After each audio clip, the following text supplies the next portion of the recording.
English তো আসলে কোরিয়াতে ইংলিশ ওরকম তো প্রচলিত না। আসলে এটা ভুল ধারণা।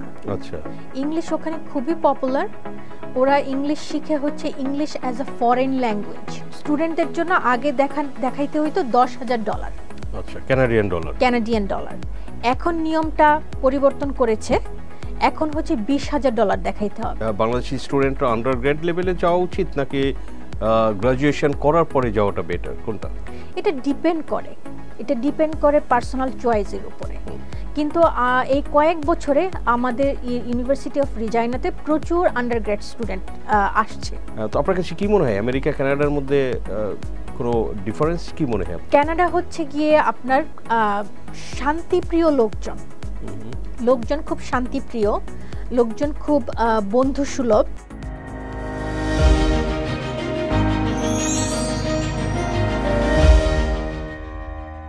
প্রিয় দর্শক, mutual trust bank presents TVS ডায়াসপোরাতে আপনাদের সবাইকে স্বাগতম। আমি সাজ্জাদুর রহমান আছি আজকে আলোচনায়। সময়টা সেখানেই দিন যেখানে আপনি না থাকলেই নয়। অনলাইন অফলাইন সব ধরনের সেবা নিয়ে ব্যাংকিং এর জন্য তো আমরা আছি। এমটিবি, এই সময়ের ব্যাংকিং।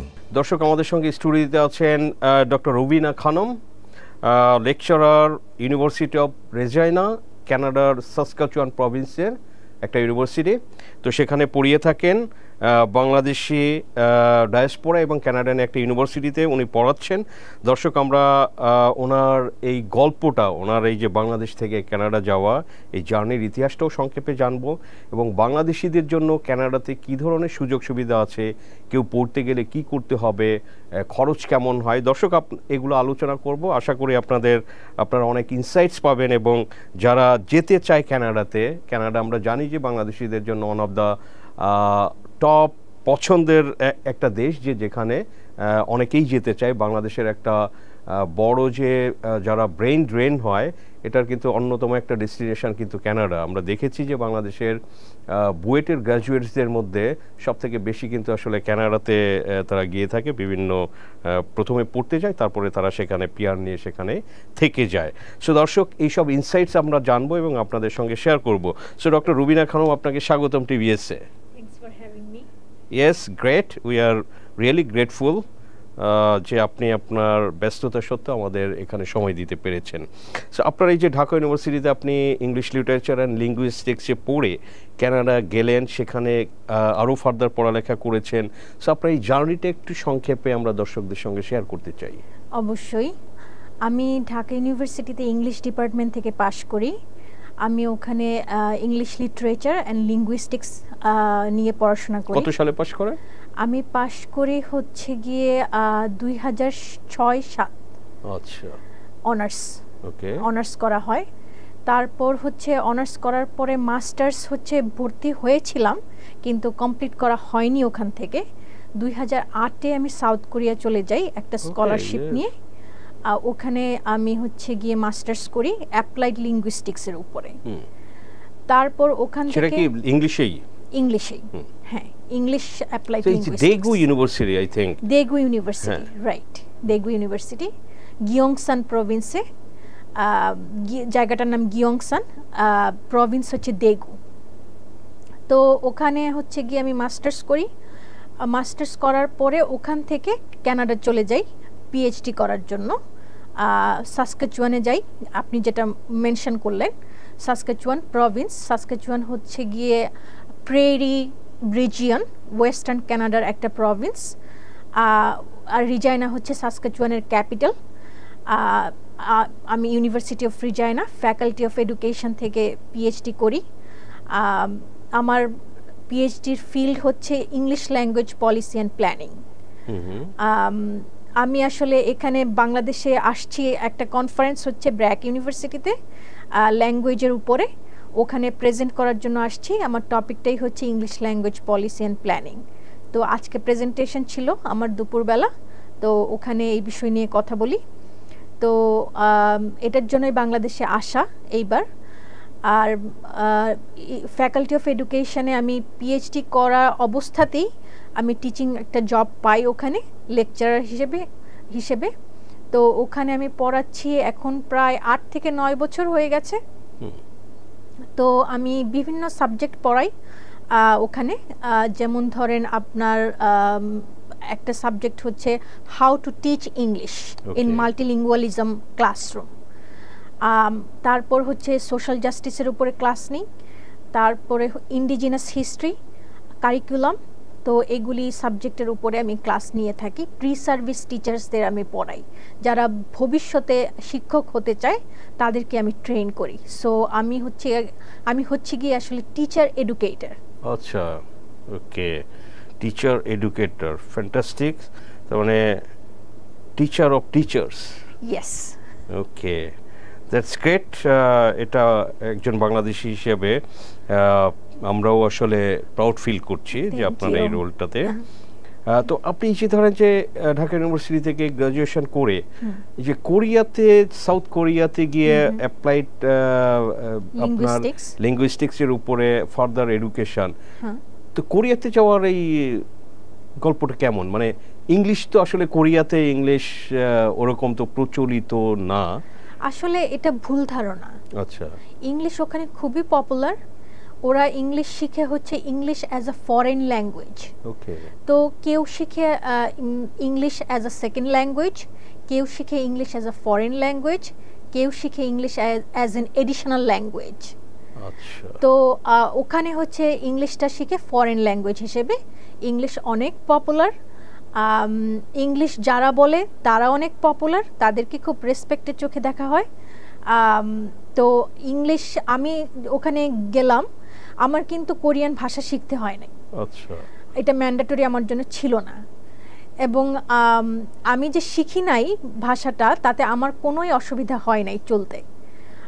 আমি খুব সহজেই চলাফেরা জীবন ধারণ ওখানে করতে পেরেছি, ভাষা না, ও কোরিয়ান ভাষা না জানলেও। কারণ হচ্ছে সবাই আমার সঙ্গে ইংরেজিতেই কথা বলতো, আমিও সবার সঙ্গে ইংরেজিতেই কথা বলতাম। তো এটা আমার কোনো সমস্যা হয়নি। এবং আমার যে ওখানে ক্লাসগুলি আমি নিয়েছি, আমার প্রফেসর সবাই ইংলিশে কথা বলেছে আমার সাথে, ক্লাসগুলি সবই ইংলিশে হয়েছে, এবং আমার ক্লাসমেট যারা ছিল সবাই ইংলিশে কথা বলেছে।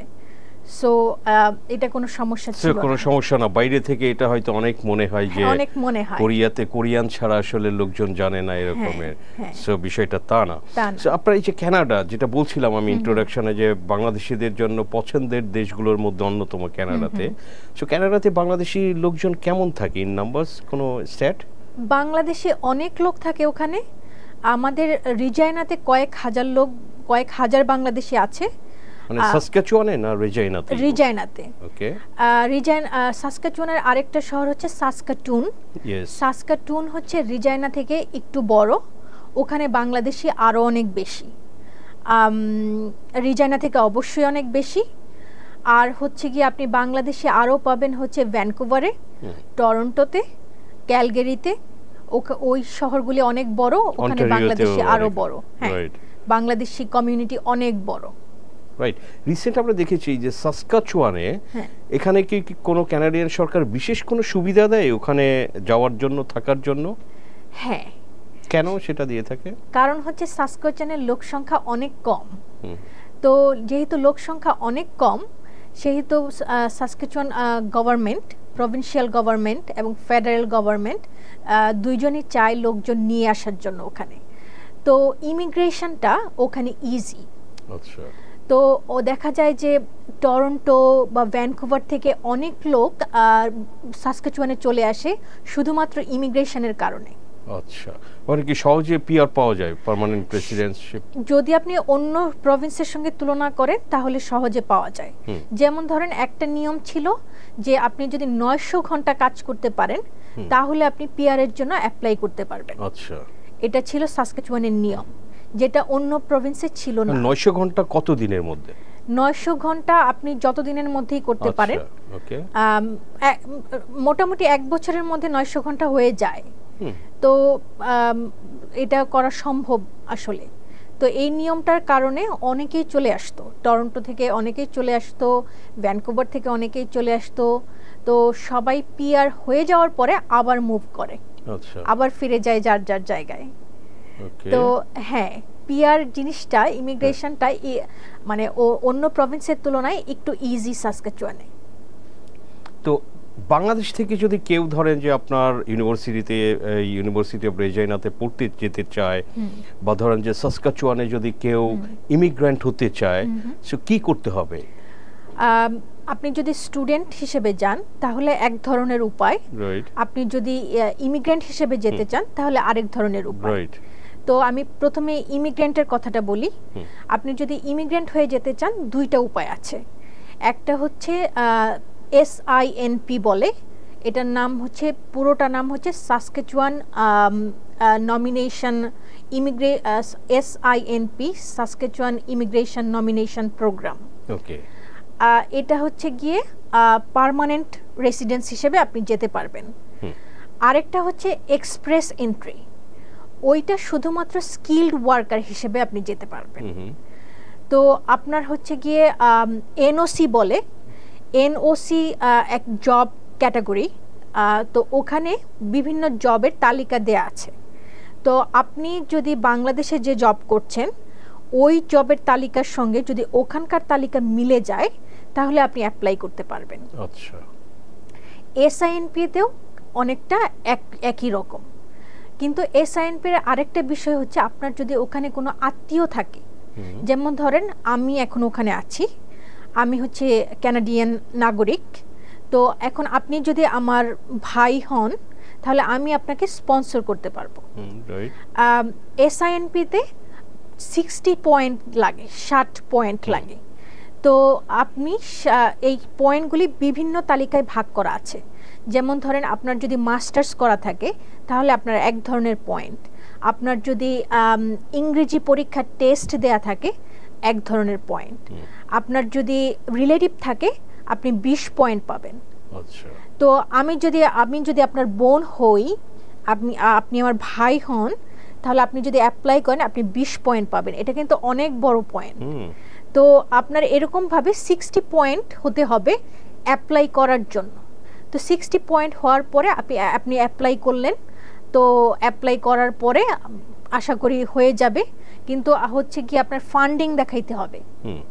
তো ফান্ডিং দেখাইতে হবে। আপনি ফান্ডিংটা কিভাবে দেখাইতে হয়, আপনি যদি একা যান আপনার এক ধরনের অ্যামাউন্ট, আপনার যদি সাথে আপনার ওয়াইফ যায় অ্যামাউন্ট ডাবল হবে, আপনার যদি চিলড্রেন থাকে অ্যামাউন্ট ডাবল হবে। তো অ্যামাউন্টটাই ডিপেন্ড করে পার পার্সনের উপরে। তো এই ফান্ডিংটা আপনাকে দেখাইতে হবে। মানে দেখানো নাকি এটা আমার নিয়ে যেতে হবে কানাডাতে? ফান্ডিংটা দেখাইতে হবে, কিন্তু ওরা রিকমেন্ড করে নিয়ে যাওয়ার জন্য, কারণ আপনি যাওয়ার পরপরই তো জব পাবেন না। তো আপনি যেন ওখানে অ্যাটলিস্ট 6 মাস চলতে পারেন, ওই রকম টাকা নিয়ে যাওয়াটা সেফ। রাইট, এবং সেই কারণেই ওরা এটা করে। তো সেটার পরিমাণ কেমন পার পারসনে? ধরেন যে আমি একা গেলে আমার কি রকম ফান্ড নিয়ে যেতে হবে, এরকম কোনো ধারণা? হ্যাঁ, আপনি যদি একা যান তাহলে আপনার নর্মালি আমি স্টুডেন্টের কথা বলি, তো আগে যখন স্টুডেন্টরা যেত স্টাডি ভিসায়, তো স্টুডেন্টদের জন্য আগে দেখাইতে হইতো $10,000। আচ্ছা, কানাডিয়ান ডলার।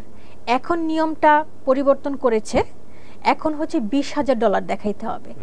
কারণটা কি? কারণটা হচ্ছে গিয়ে ওরা ইন্টারন্যাশনাল স্টুডেন্ট এখন কম নিতে চাচ্ছে। এই কারণে ইন্টারন্যাশনাল স্টুডেন্টদের ক্যাটাগরি বা এলিজিবিলিটি খুব কঠিন করছে দিন দিন। তো $20,000 এই যে দেখাইতে হবে, এইটা হচ্ছে গিয়া প্রথম স্টেপ কঠিন করার। তো আপনার এরকম ধরনের অ্যামাউন্ট আপনাকেও দেখাইতে হবে। রাইট, তার মানে হচ্ছে যে ফ্যামিলিতে 4 জন মেম্বার হইলে $80,000 এরকমের। 80,000 আমি বলবো 40 to 80। Okay, 40 to 80, right. So things are getting difficult. Yes, কারণ হচ্ছে কানাডা থেকে অনেক বেশি ইমিগ্রেন্ট হয়েছে গত কয়েক বছরে। আমরা দেখেছি যে ওদের হাউজিং প্রাইস খুব বেড়ে গিয়েছে, রেন্টাল প্রাইস অনেক বেড়ে গিয়েছে। আমরা দেখেছি ইন্টারন্যাশনাল নিউজে দেখেছি। আসলে ঘটনাটা কি? ঘটনাটা হচ্ছে গিয়ে জাস্টিন ট্রুডো ইমিগ্রেন্ট ফ্রেন্ডলি, যেটা ও সহজ কথা। রাইট। তো জাস্টিন ট্রুডো ওদের লোক দরকার। তো জাস্টিন ট্রুডো অনেক ইমিগ্রেন্ট নিয়ে আসছে এই গত কয়েক বছরে, বিশেষ করে রেফিউজি নিয়ে আসছে, সিরিয়ান রেফিউজি এবং হচ্ছে গিয়ে ইউক্রেনিয়ান রেফিউজি নিয়ে আসছে অনেক। তো আমাদের সাসকাচুয়ানেও নিয়ে আসছে। তো উনি যে নিয়ে আসছেন, কিন্তু ও আমাদের তো প্রচুর ওই তুলনায় অ্যাকোমোডেশন ব্যবস্থা নাই। নতুন করে তো বাড়ি মানে হয় নাই, হচ্ছে এখন হচ্ছে, কিন্তু আগে তো ছিল না, যার কারণে বাড়ি ভাড়া বেড়ে গেছে। যেমন ধরেন আমি যখন কয়েক বছর আগে আমি 2 রুমের বাসা নিয়ে থাকতাম, আমার 2 রুমের বাসা ভাড়া ছিল $950 মাসে। হ্যাঁ, এখন আমি 1 রুমের বাসা নিয়ে থাকি, আমার বাড়ি ভাড়া বাসা ভাড়া হচ্ছে $1300। তার মানে কি পরিমাণ বেড়েছে? হ্যাঁ, মোর দ্যান ডাবল। হ্যাঁ, তো এই কারণে মূলত বাড়ি ভাড়া বেড়েছে এবং হচ্ছে কি জিনিসপত্রের দামও বেড়েছে, সবই মানে দৈনন্দিন জীবনযাত্রার ব্যয়টা কয়েক বছরের তুলনায় অনেক বেড়েছে। আপনার ধরুন যে বাংলাদেশ থেকে এই যে স্টুডেন্টরা যদি যেতে চায় কানাডাতে, এই যে যারা যায় এদের মধ্যে তো বেশিরভাগই কি স্কলারশিপ নিয়ে যায় নাকি সেলফ ফিন্যান্সে যায়? না, বেশিরভাগ স্কলারশিপ নিয়ে যায় না। সত্যি কথা বলতে আন্ডার গ্র্যাডে স্কলারশিপ তুলনামূলক কম। গ্র্যাজুয়েট আপনি যদি মাস্টার্স করতে চান, আপনি যদি আপনার সায়েন্স ইঞ্জিনিয়ারিং ব্যাকগ্রাউন্ড থাকে, তাহলে আপনি হচ্ছে গিয়ে ফান্ডিং পাবেন। আচ্ছা, ফান্ডিংটা হয় হচ্ছে গিয়ে অ্যাভারেজ $1500 মান্থলি। তো আপনাকে যেহেতু রিসার্চের কাজ করতে হবে, আপনি রিসার্চ অ্যাসিস্ট্যান্ট হতে পারেন, টিচিং অ্যাসিস্ট্যান্ট হতে পারেন, তো এই কারণে আপনাকে মান্থলি, এবং প্রফেসরের রিসার্চ ফান্ডও থাকে, তো ওই ফান্ড থেকে আপনাকে একটা অ্যামাউন্ট মান্থলি ওরা দেয়। তো এটা গ্র্যাজুয়েট স্টুডেন্টদের জন্য, কিন্তু আন্ডার গ্র্যাডে তো রিসার্চ নাই, তো আন্ডার গ্র্যাডের ওইভাবে টাকাটা আসে না, ফান্ডের ওইভাবে যথেষ্ট নেই। তো কিন্তু আন্ডার গ্র্যাডের অনেক স্কলারশিপ আছে, যেমন ধরেন একটা স্কলারশিপ হচ্ছে এন্ট্রান্স স্কলারশিপ। তো ওটা হচ্ছে গিয়ে আপনি ইন্টারন্যাশনাল স্টুডেন্ট, আপনি অ্যাডমিশন নিয়েছেন, তাতেই আপনি এলিজিবল ওই স্কলারশিপের জন্য। কিন্তু আপনার যেটা থাকতে হবে সেটা হচ্ছে গিয়ে অ্যাভারেজ 80% সিজিপিএ আপনার থাকতে হবে। আচ্ছা, এবং আইএলস স্কোরটা ভালো হইতে হবে। কি রকম আইএলসে কত থাকতে হবে? আমাদের ইউনিভার্সিটি অফ রিজাইনাতে আইএলস স্কোর হচ্ছে 6.5। আচ্ছা, তো 6.5 আপনার অ্যাট লিস্ট থাকতে হবে, আর রেজাল্ট হচ্ছে 80% অ্যাভারেজ থাকতে হবে, তাহলে আপনি ওই স্কলারশিপটার জন্য অ্যাপ্লাই করতে পারেন, পেতেও পারেন এরকম স্কলারশিপটা। এরকম কিছু সিমিলার স্কলারশিপ আছে যেটার জন্য আপনি ইন্টারন্যাশনাল স্টুডেন্ট হিসেবে অ্যাপ্লাই করতে পারেন। অন্যান্য ইউনিভার্সিটিতে যেমন ইউবিসিতে আমি দেখছিলাম, ইউবিসিতে একটা স্কলারশিপ আছে যে আপনি $80,000 পর্যন্ত পেতে পারেন। তো $80,000 পর্যন্ত যদি আপনি 4 বছরে ওরা $80,000 দিবে আপনাকে, তো $80,000 তো আন্ডার গ্র্যাজুয়েট করার জন্য এনাফ। তো আপনি তো মোটামুটি ফ্রিতেই পড়তে পারবেন, তাই না, যদি স্কলারশিপটা পেয়ে যান। এরকম টুকটাক অনেক স্কলারশিপ আন্ডার গ্র্যাজুয়েটে স্টুডেন্ট, ইন্টারন্যাশনাল স্টুডেন্টদের জন্য আছে, তারা করতে পারে। অনেক সময় দেখা যায় এমন স্কলারশিপ আছে যে আপনার ওরা টিউশন ফিটা 80% কাভার করছে, আপনাকে হয়তো বা 20% দিতে হবে। তো এই ব্যবস্থাও আছে। মানে আপনি কি সাজেস্ট করেন যে বাংলাদেশি স্টুডেন্টরা আন্ডারগ্রেড লেভেলে যাওয়া উচিত নাকি গ্রাজুয়েশন করার পরে যাওয়াটা বেটার, কোনটা? এটা ডিপেন্ড করে পার্সোনাল চয়েসের উপরে। কিন্তু এই কয়েক বছরে আমাদের ইউনিভার্সিটি অফ রিজাইনাতে প্রচুর আন্ডারগ্রেড স্টুডেন্ট আসছে। আমাদের যেমন হচ্ছে ইএসএল ডিপার্টমেন্ট আছে, এটা হচ্ছে English as a second language department. তো এই ইএসএল এ প্রচুর বাংলাদেশি স্টুডেন্ট যাচ্ছে ইংলিশ শেখার জন্য। তো আপনি যদি ইএসএল ডিপার্টমেন্টে হচ্ছে গিয়ে আপনি যদি 1 বছর পড়াশোনা করেন, তো 1 বছর পরে ইএসএল কোর্সটা করার পরে আপনি সরাসরি মেইন স্ট্রিম এডুকেশনে ঢুকে যেতে পারবেন। তো আপনার কিন্তু আইএলস দেয়া লাগলো না, তো আইএলস এর বদলে আপনি ইএসএল এর 1 বছরের কোর্সটা করলেন। তো এই জন্য অনেক স্টুডেন্ট ওই ইএসএল করতে যায়, প্রচুর স্টুডেন্ট গেছে এবং যাচ্ছে। আন্ডার গ্র্যাজুয়েটে প্রচুর স্টুডেন্ট যাচ্ছে, $10,000 ফান্ডিং দেখাচ্ছে, $20,000 ফান্ডিং দেখাচ্ছে, তারপরেও অনেক স্টুডেন্ট যাচ্ছে এবং কেউ কেউ স্কলারশিপ পাচ্ছে। অনেক ধরনের লোকাল স্কলারশিপ, মানে স্কলারশিপ দুই ধরনের, একটা হচ্ছে ইন্টারনাল, একটা হচ্ছে এক্সটার্নাল। ইন্টারনালগুলি হচ্ছে ইউনিভার্সিটি অফ রেজিনা থেকে, এক্সটার্নালগুলি হচ্ছে ইউনিভার্সিটির বাইরে থেকে। যেমন ধরেন একটা স্কলারশিপ আছে হেনরি বেকার স্কলারশিপ, সেটা প্রভিন্সিয়াল গভর্নমেন্ট দেয়, সেটা সম্ভবত $3000। তো সেটাও ডিপেন্ড করে আপনার রেজাল্টের উপরে এবং হচ্ছে গিয়ে এক্সট্রা কারিকুলার অ্যাক্টিভিটিসের উপরে। তো আপনার এগুলি যদি প্রোফাইলটা ভালো থাকে আপনি সেই স্কলারশিপের জন্য অ্যাপ্লাই করতে পারেন এবং পেতে পারেন।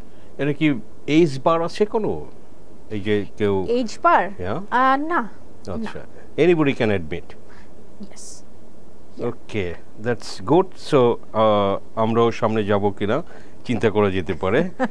হ্যাঁ, সো এই যে ধরেন যে বাংলাদেশিরা ওখানে যে আপনার গ্র্যাজুয়েশন করছে বা মাস্টার্স করছে, সো তারপরেই কি তারা পিআর পেয়ে যাচ্ছে এবং জব স্কোপটা কেমন? না, তারপরেই পিআর পেয়ে যাচ্ছে না। আপনার হচ্ছে গিয়ে মাস্টার্স করার পরে আপনি পোস্ট গ্র্যাজুয়েশন ওয়ার্ক পারমিট বললে একটা বিষয় আছে, আপনি ওইটা পাবেন। ওইটা কি অ্যাপ্লাই করলেই দিয়ে দেয়? অ্যাপ্লাই করলে মোটামুটি অ্যাপ্লাই করলেই দিয়ে দেয়। আমি এখন পর্যন্ত শুনি নাই যে রিজেক্ট হয়েছে। আচ্ছা, আমি এখন পর্যন্ত শুনি নাই, মানে আমার ব্যক্তিগত অভিজ্ঞতায় আমি শুনি নাই। তো 3 বছরের ওয়ার্ক পারমিট আপনি পাবেন। এই 3 বছরের মধ্যে আপনাকে পিআর এর জন্য অ্যাপ্লাই করতে হবে এবং এই 3 বছরের মধ্যে আপনার পিআরটা, যদি আপনি ওই দেশে থাকতে চান, এই 3 বছরের মধ্যে পিআরটা আপনাকে ম্যানেজ করতে হবে। পোস্ট ওয়ার্ক পারমিট এটা রিনিউ করা যায়, এটা কোনো সমস্যা না। আপনি 3 বছর শেষ হয়ে গেলে আবার রিনিউ করতে পারবেন, কিন্তু আপনার যেটা করতে হবে সেটা হচ্ছে আপনার জবটা পার্মানেন্ট হতে হবে।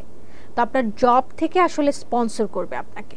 আচ্ছা, জব থেকে আপনার ইমিগ্রেশন একটা লেটার দিবে যে এ আমার এমপ্লয়ি, এ আমার পার্মানেন্ট এমপ্লয়ি, সো আমি একে ট্রাস্ট করি, তো তোমরা একে ওয়ার্ক পারমিটটা দাও। তো আপনার এরকম একটা ফুল টাইম জব আপনার পেতে হবে। রাইট। তো এই যে ফুল টাইম একটা জবে কেমন আর্ন করতে পারে বাংলাদেশিরা? এটা একটা ভালো কোশ্চেন। কত আর্ন করতে পারে? আপনার এন্ট্রি লেভেল জব হচ্ছে, এন্ট্রি লেভেলের জব আমি বলবো $2500, $3000, $3500 মান্থলি। ওকে, এন্ট্রি লেভেল। এন্ট্রি লেভেল মানে ইয়ারলি আপনার হচ্ছে গিয়ে 40,000 to 60,000 এন্ট্রি লেভেলের জব। এবং এগুলো তো কানাডিয়ান গভর্নমেন্টেরই সেট করে একটা মিনিমাম ওয়েজ আছে, এর নিচে দেওয়া যাবে না, তাই না? হ্যাঁ, আমাদের সাসকাচুয়ানে মিনিমাম ওয়েজ এই গত বছর থেকে হয়েছে $15 পার আওয়ার, আগে ছিল $14। আচ্ছা, কিন্তু অন্যান্য প্রভিন্সে আরো বেশি, $17। আপনার অনেকেই বলে থাকে কানাডার ধরেন যে বড় সিটিতে হাঁটলে আপনি দেখা হবে বাংলাদেশিদের সাথে, জিনিসটা কি এরকমই? সত্যি। আচ্ছা, হ্যাঁ, দেখা হবে। সাসকাচুয়ানে কেমন? সাসকাচুয়ানে হাঁটলে দেখা হবে না, কারণ সাসকাচুয়ানে ঠান্ডা অনেক বেশি। ঠান্ডা আপনার 6 মাস থাকে। বরফ থাকে কতদিন? বরফ থাকে হচ্ছে গিয়ে, এই তো আমি আসলাম নভেম্বরের 23 তারিখ, তো আমি আসার আগে থেকেই স্নো স্টর্ম শুরু হয়েছে। আচ্ছা, তো প্রচুর স্নো হচ্ছে, এখন পর্যন্ত হচ্ছে। এটা থাকবে আপনার হচ্ছে এপ্রিল পর্যন্ত, এই স্নোটা থাকবে এবং ওয়েদার খারাপ থাকবে ডিসেম্বর থেকে ফেব্রুয়ারি পর্যন্ত, প্রচুর ঠান্ডা থাকবে। মাইনাস কত ডিগ্রি হয়? আমাদের -40, -45, -55। মাই গড, এত ঠান্ডা। তখন এই যে সাসকাচুয়ান বাসীরা কি করে, ঘরের ভিতরেই থাকে? না, ঘরের ভিতরে থাকে না, আমরা ঘরের ভিতরে থাকি না। যেমন হচ্ছে গিয়ে আমি দৌড়াই, তো আমি ঠান্ডার মধ্যেও দৌড়াই। আমি -35-এ ম্যারাথন করেছি। তো এরকম আপনার শীতের জন্য অনেক ধরনের অ্যাক্টিভিটিস আছে, যেমন ধরেন আপনি স্কিইং করতে পারেন, যেমন ক্রস কান্ট্রি স্কি বলে ওটাকে। ক্রস কান্ট্রি স্কি জিনিসটা হচ্ছে আপনি শহরের মধ্যেই ফুটপাতে স্কি করতে পারবেন, কারণ স্নো তো জমাই থাকে। তো আপনি হচ্ছে গিয়ে রাস্তার পাশে ফুটপাতের পাশে যে জায়গাটা থাকে ওদিক দিয়ে আপনি স্কি করতে পারবেন, এটাকে বলে ক্রস কান্ট্রি স্কি। তারপরে হচ্ছে গিয়ে আপনি স্নো শু আছে, তো স্নো শু পরে আপনি স্নোয়ের মধ্যে হাঁটাহাঁটি করতে পারবেন, স্কেটিং করতে পারবেন, আইস স্কেটিং করতে পারবেন, আইস হকি তো আছেই, ওটা তো অনেক পপুলার। তো এরকম প্রচুর অ্যাক্টিভিটিস আছে বাইরে করার মতো, তো আপনি সেগুলি করতে পারবেন এবং সেগুলি আমরা করি। এবং হচ্ছে গিয়ে আপনার এই জানুয়ারি থেকে এপ্রিল পর্যন্ত এটা খুবই ব্যস্ত সময়। সবারই কাজ, আপনি অফিসে বলেন আর ইউনিভার্সিটিতে বলেন, ইউনিভার্সিটিতে এটা হচ্ছে উইন্টার সেমিস্টার, জানুয়ারি থেকে এপ্রিল পর্যন্ত এই সময়টা আমাদের প্রচন্ড ব্যস্ততায় কাটে। কেন ব্যস্ততায় কাটে? সেমিস্টার চলে, এই কারণে একটা অফিস সবই চলে।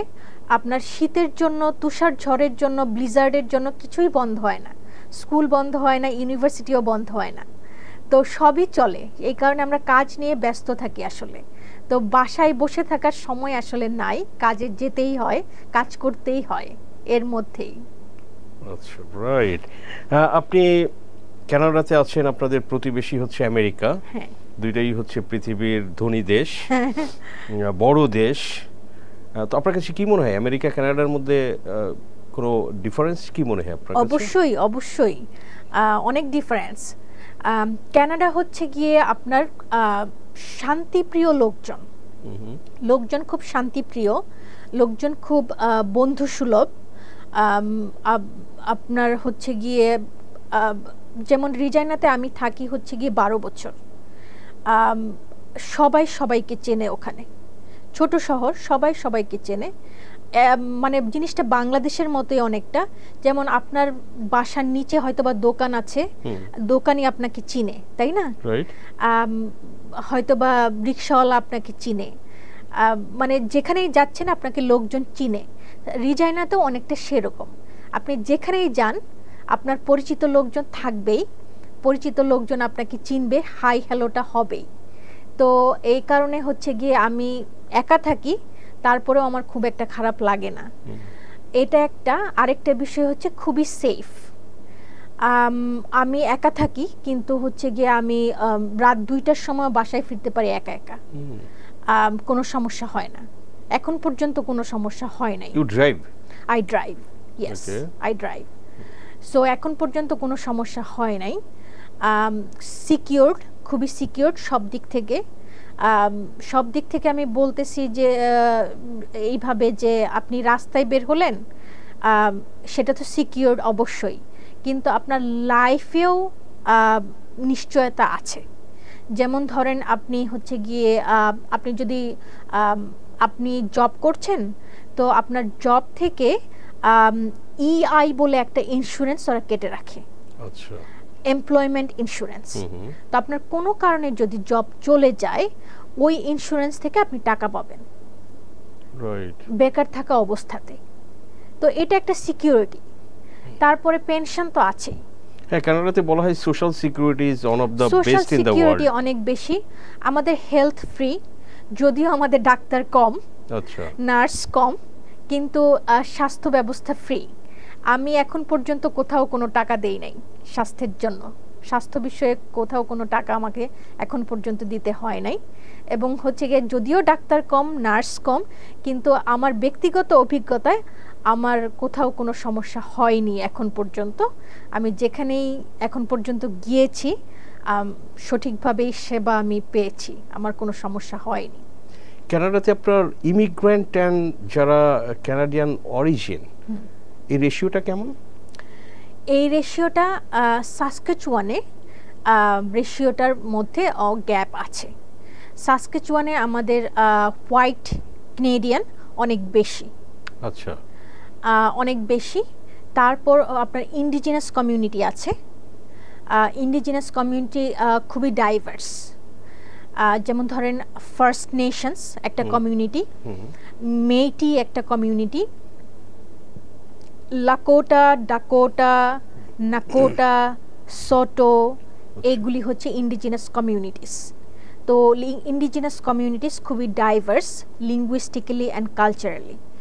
তো এই একটা গ্রুপ আমাদের আছে, প্লাস ইমিগ্রেন্ট। তো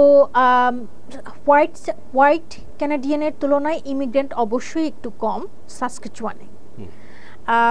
অন্যান্য জায়গায় হ্যাঁ হোয়াইট ক্যানাডিয়ান অবশ্যই ইমিগ্রেন্টদের চেয়ে একটু বেশি আছে, কিন্তু ইমিগ্রেন্ট এখন প্রচুর আসলে, হয়তো বা ভবিষ্যতে এই গ্যাপটা কোন দেশের বেশি, চায়না আর ইন্ডিয়া বা অন্য কোন দেশ?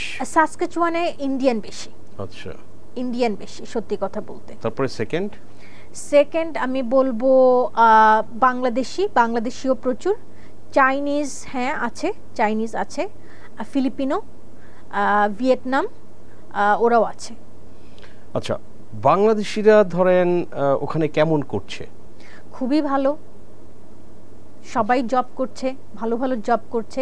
এই তো হচ্ছে গিয়ে আমি আসার আগে শুনে আসলাম, একজনের সঙ্গে পরিচয় হলো, উনি এখন ওয়ার্ড কমিশনার।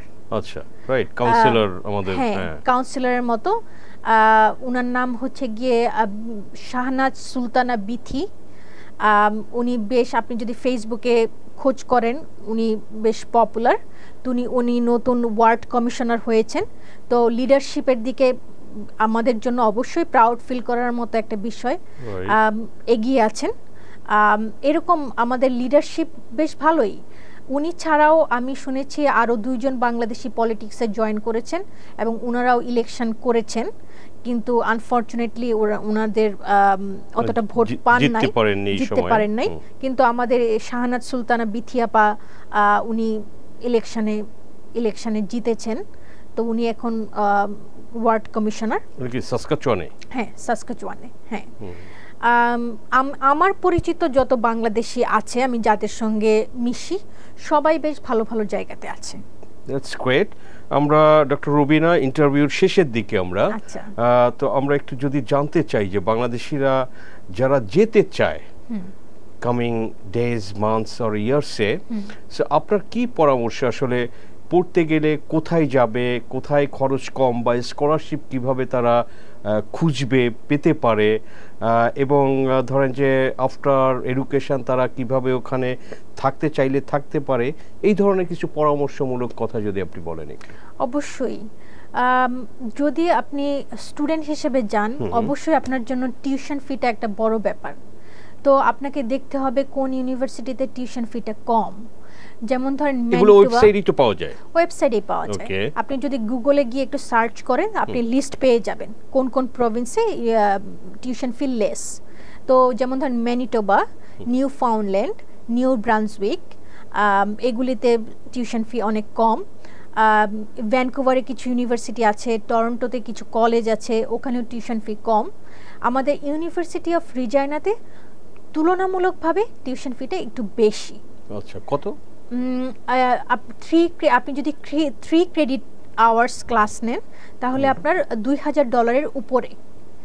তো আমাদের মান্থলি সেমিস্টার 4 মান্থস। তো আপনার হচ্ছে গিয়ে যেটা ইন্টারেস্টিং বিষয় এবং সেটা আসলে দুঃখজনকও, ইন্টারন্যাশনাল স্টুডেন্টরা ডোমেস্টিক স্টুডেন্টদের চেয়ে 3 গুণ বেশি পে করে টিউশন ফি। আচ্ছা, ডোমেস্টিক স্টুডেন্ট বলতে আমি বোঝাচ্ছি যাদের লোকাল যারা ক্যানাডিয়ান যারা, ওদের থেকে 3 গুণ বেশি পে করে। তো এটা একটা দুঃখজনক বিষয়। তো এটা নিয়ে ট্রুডোর সঙ্গে কথা বলা হয়েছে, কিন্তু ট্রুডো আসলে কোনো কিছু কমাবে না, সে নারাজ কমাইতে। তো এটা চলতেছে এইভাবেই। কিন্তু ইউনিভার্সিটি অফ সাসকাচুয়ান আছে আরেকটা, সাসকাচুয়ানে, ওখানে আবার ইউনিভার্সিটি অফ রেজিনা থেকে টিউশন ফিটা একটু কম। তো আপনি যদি ম্যানিটোবা, নিউ ব্রান্সউইক, নিউ ফাউন্ডল্যান্ডে যান, ওখানে টিউশন ফি আপনি একটু কম পাবেন, কিন্তু ওখানেও লোকজন কম। তো আপনাকে আসলে ওগুলিও দেখতে হবে যে জীবনযাত্রার কেমন। সবাই তো ভ্যানকুভার, টরন্টো ওখানেই যেতে চায় যেহেতু বড় শহর। তো ওইখানে যদি যেতে পারেন অবশ্যই খুবই ভালো, কিন্তু ছোট শহরগুলি আসলে খুব খারাপ না। আমাদের রিজাইনাতে ছোট শহর ঠিক আছে, কিন্তু শান্তিপ্রিয়, খুবই শান্তিপ্রিয়। আপনি হচ্ছে গিয়ে যেখানে যেতে চান 15 মিনিটের মধ্যেই আপনি সেখানে যেতে পারবেন। সর্বোচ্চ আপনার 15 মিনিট লাগবে শহরের এক মাথা থেকে আরেক মাথায় যেতে। তো যাতায়াত ব্যবস্থাটা খুব ইজি। আর আমি তো বললাম সবাই খুব ফ্রেন্ডলি, আপনার খুবই ক্লোজ নিট কমিউনিটি যেটাকে বলা হয়, তো খুব একটা সমস্যা হবে না। একটাই মাইনাস পয়েন্ট, সেটা হচ্ছে ঠান্ডা অনেক বেশি। আপনি যদি ঠান্ডাটাই অভ্যস্ত হয়ে যান তাহলে আপনার জন্য কোনো সমস্যা নেই। রাইট। আপনার স্টুডেন্টরা কি জব করতে পারে পড়ালেখা অবস্থায়? হ্যাঁ, জব করতে পারে। কয় ঘন্টা? এটা আগে ছিল সপ্তাহে 20 ঘন্টা, এখন এই নতুন নিয়ম একটা করেছে, এই অনুযায়ী হচ্ছে 24 ঘন্টা আপনি কাজ করতে পারবেন সপ্তাহে। আচ্ছা, 5 days off campus. Okay, off campus. হ্যাঁ, okay, that's good. So doctor Rubina Khanam, আপনাকে অসংখ্য ধন্যবাদ। আপনি আর কিছু অ্যাড করতে চান? অ্যাড করতে বলতে হচ্ছে গিয়ে আমি এনকারেজ করি বাংলাদেশিদের, বিশেষ করে বাংলাদেশি স্টুডেন্টদের আসার জন্য। অনেক অপরচুনিটি ওখানে আছে, তো যেহেতু অপরচুনিটি আছে কেন নিবেন না, সুযোগের সদ্ব্যবহার কেন করবেন না, সেই জন্য আমি বলি যে উৎসাহ দেই যে বাইরে যদি পড়াশোনা করার আগ্রহ থাকে তাহলে চলে আসেন। ওখানে যে আপনার থাকতেই হবে এমন তো কোনো বিষয় না, পড়াশোনা করলেন তারপরে চলে আসলেন। স্কলারশিপ আছে, কিন্তু আপনি একটু খোঁজ নিতে হবে, একটু রিসার্চ করতে হবে, স্কলারশিপ পেয়ে যাবেন, এটা কোনো সমস্যা না। রাইট। জার্নালিস্টরাও কি যেতে পারবে? এই স্কিলটা কি ওখানে কাউন্ট করা হয়? অবশ্যই, হ্যাঁ অবশ্যই। আমাদের জার্নালিজম ডিপার্টমেন্ট আছে, সেটা খুবই ভালো ডিপার্টমেন্ট। আমাদের হচ্ছে গিয়ে ভালো ডিপার্টমেন্টগুলির মধ্যে আছে হচ্ছে গিয়ে ফ্যাকাল্টি অফ এডুকেশন, এটা খুব ফেমাস কানাডার মধ্যে। Business, faculty of business, media department, journalism, এগুলি খুব ফেমাস ডিপার্টমেন্ট। ইঞ্জিনিয়ারিং ডিপার্টমেন্টটা হচ্ছে ইন্টারন্যাশনাল স্টুডেন্টসদের জন্য খুবই ফেমাস। ইঞ্জিনিয়ারিং ফ্যাকাল্টিতে প্রচুর ইন্টারন্যাশনাল স্টুডেন্টস, এবং কম্পিউটার সায়েন্সে প্রচুর ইন্টারন্যাশনাল স্টুডেন্টস। আমি যত বাঙালি স্টুডেন্টকে দেখি, ওরা মূলত আমি দেখি যে ইঞ্জিনিয়ারিং ফ্যাকাল্টিতেই আছে কিংবা কম্পিউটার সায়েন্সে আছে। আমি ফ্যাকাল্টি অফ এডুকেশনে পড়াচ্ছি 8 থেকে 9 বছর। এর মধ্যে আমার ক্লাসে আমি আন্ডারগ্র্যাডে বাংলাদেশি পাই নাই, কিন্তু আমি মাস্টার্স ক্লাসে, গ্র্যাজুয়েট ক্লাসে পেয়েছি বাংলাদেশি 1-2 জন। গ্র্যাজুয়েট ক্লাসে প্রচুর বাংলাদেশি আছে, কিন্তু আন্ডারগ্র্যাডে বাংলাদেশি কম ফ্যাকাল্টি অফ এডুকেশনে। Yes, thanks Rubina for joining us. Thank you so much. আপনি বাংলাদেশে এসেছেন একটা কনফারেন্সে এবং এর মধ্যে সময় বের করে টিভিএস কে দিয়েছেন, and we are really grateful to you. Thank you so much. Thanks for having me. Yes, thank you. So দর্শক, আমরা আলোচনা করলাম বাংলাদেশি আছেন কানাডাতে, সাসকাচুয়ানে, ইউনিভার্সিটি অফ রেজিনাতে পড়াচ্ছেন, এবং বাংলাদেশিদের আসলে ওখানে পড়ালেখার সুযোগ, থাকার সুযোগ, কাজের সুযোগ, এবং যারা যেতে চান তাদের কি করতে হবে, সে সব কিছু নিয়ে আমরা একটু আলোচনা করার চেষ্টা করেছি। এবং আপনাদের এখান থেকে হয়তো আপনাদের কোনো সাহায্য আসতে পারে যারা যেতে চান কানাডাতে সামনে, বা যারা আছেন তারা কিভাবে ওখানে করবেন। সে সব কিছু মিলে দর্শক আমরা চেষ্টা করেছি আপনাদের সাথে শেয়ার করার। আমাদের আলোচনা ভালো লাগলে লাইক করবেন, শেয়ার করবেন। আপনাদের সবাইকে ধন্যবাদ।